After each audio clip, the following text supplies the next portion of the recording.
Thank you, Carrie. We have a developing story out of Fulton County right now. That's where authorities are making headway in identifying a set of human remains. The skeletal remains were discovered by an excavation crew Thursday morning on Green Street in the town of Ephrata.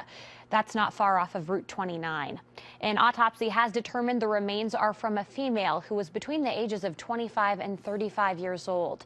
Our Kimberly Howard explains why investigators still have a long road ahead in their investigation.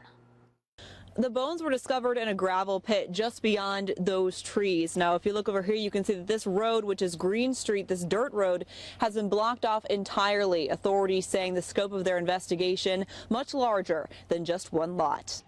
Off a remote Fulton County road, a grisly discovery: skeletal human remains unearthed by an excavation crew moving gravel from one site to another. We know that the remains were buried between 1 and 5 feet in the gravel mix. The circumstances suspicious. Fulton County District Attorney Louise Sierra saying this is no rediscovery of an old, forgotten grave. Most likely criminal activity is afoot. And the conditions investigators are dealing with as they try to search for clues, difficult. We had torrential rain yesterday. We had high winds and snow this morning. Well, the terrain is challenging. It's a dirt road.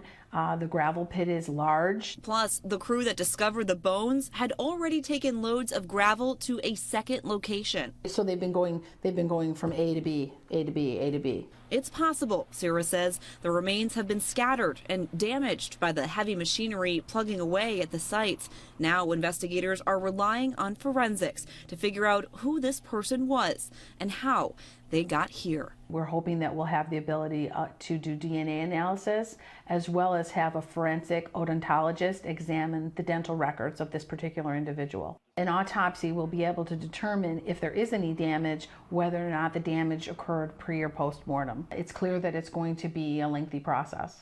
Still a lot of unknowns. Authorities say anyone who knows of a missing person who has ties to this area, or anyone who knows the history of this gravel pit, what it may have been used for previously, to please call police. In Ephrata, Kimberly Howard, CBS 6 News.